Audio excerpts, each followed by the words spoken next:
This is Pat McCormack and you're watching the Sport Nations.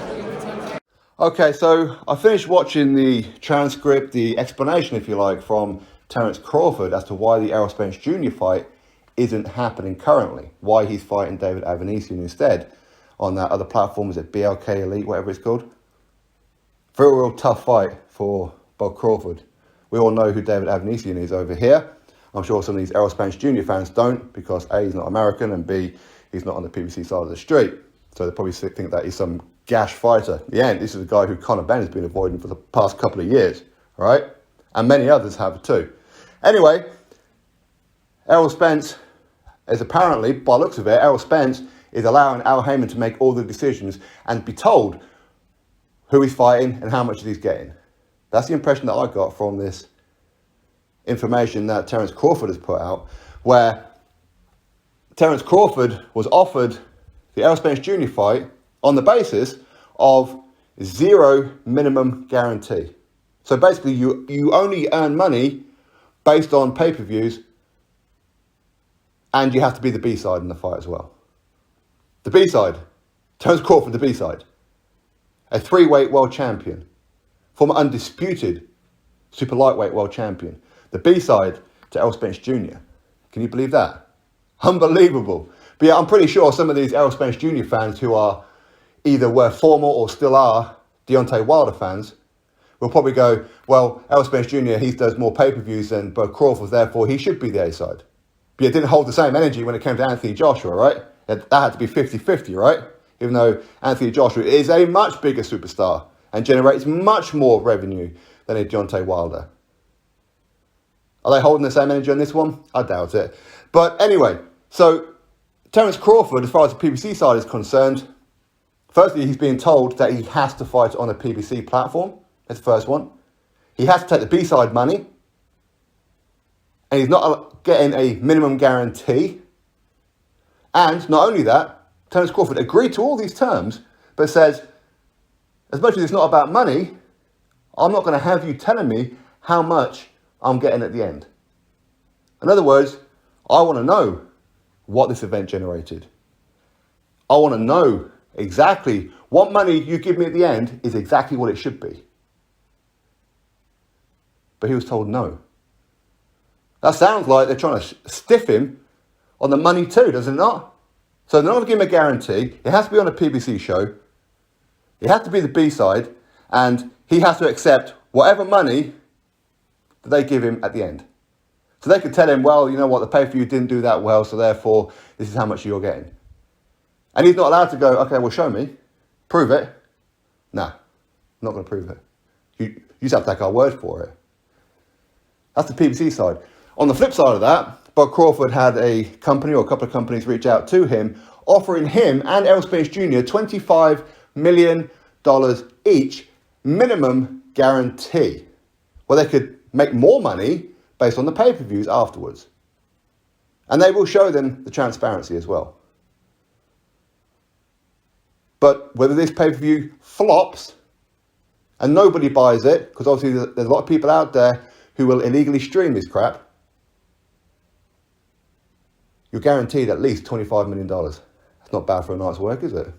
$25 million. Is this fight even a $50 million fight? Maybe yes, maybe no. But of course, there's going to be like a lot of fanatical Errol Spence Jr. fans out there who know exactly how much this fight's going to generate. They know exactly everything, because these guys are chartered accountants, they're managers, they're promoters, they're all this kind of crap, right? Just how it happens that they're working undercover in fucking McDonald's. You know what I mean? But what I can't get my head around is the fact that Crawford is being offered $25 million guaranteed. So is Errol Spence Jr. with an upside of the pay-per-views. He goes to Al Haymon about it. He goes to Errol Spence Jr. about it. Errol Spence Jr., who apparently is his own boss, which he stated on many, many occasions, he goes to Al Haymon, and Al Haymon tells Crawford, no. No fight is going to happen. That's not on my network. But he's an advisor. He's not a manager. He's not a promoter. But he's being told no. Now, I have no horse in the race when it comes to these two. I don't care who wins. I'm not emotionally invested in it. But I can see bullshit from bullshit. I can. Al Haymon didn't even look at the offer. Didn't even look into it to say, okay, can you guarantee this 25 million each, this 50 million? If we look to go ahead with this, can you put it into an escrow account? Didn't even look at it. Flatline, turn it down. When he's not offering Crawford or Errol Spence Jr. a minimum guarantee of $25 million, he ain't doing that. He's telling Crawford to be the B-side in this fight. Not only that, both Spence and Crawford have to accept whatever money the PBC, Al Haymon, tells them to accept at the very, very end, without showing them the proof of what this fight generated. And Errol Spence Jr., who's supposed to be his own boss, is going, okay, Al. Thank you, Al. Thank you, Al Haymon. No problem, Al Haymon. And I'm pretty sure, listen, I don't watch these Errol Spence Jr. Wilder fanatical uploading fans, whatever, okay? I don't watch them. I haven't seen them in a good couple of years. But I'm pretty sure they're going to go, well, you know what? Bob Crawford, he should just accept whatever it is that Al Haymon offers him. You should just believe him.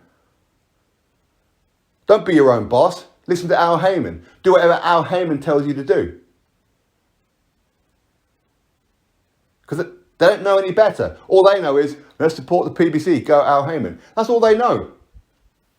That's all they know. Whatever Al Haymon says, Al Haymon gets. That's their mentality, I'm sure of it. Are any of these Errol Spence Jr. fans out there going, yeah, you know what, I don't think that Al Haymon really wants to put this fight on? Are they questioning as to whether or not Al Haymon can afford to put this fight on? As some of them are still under the delusion that he made Floyd Mayweather, and Floyd Mayweather became the highest earned sports star in the world at one time, right? Even though Floyd Mayweather is self-made, he's the one who done it, not Al Haymon. He was already popular when he left Top Rank. But yet people will probably go to a Terence Crawford that either A, he's lying, or B, he should just pull down his pants and bend over and accept whatever Al Haymon tells him. You want the fight, you've got to do what Al Haymon tells you. Even though this is totally against the Muhammad Ali Act, is it not?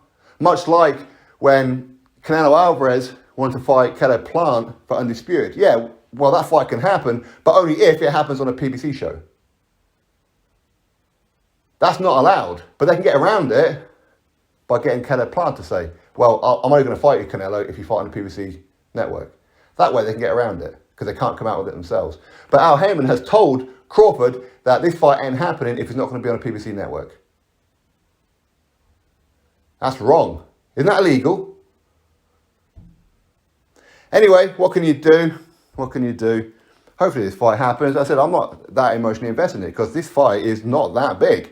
It isn't. It's big in America, but again, a lot of people are going to illegally stream it. They're not going to buy the pay-per-view for it. They're going to illegally stream it, which is going to hurt the pocket of both Bud and Spence. But Spence is okay with this because Al Haymon said so. Drop your thoughts below. Click thumbs up, subscribe. Catch you next video.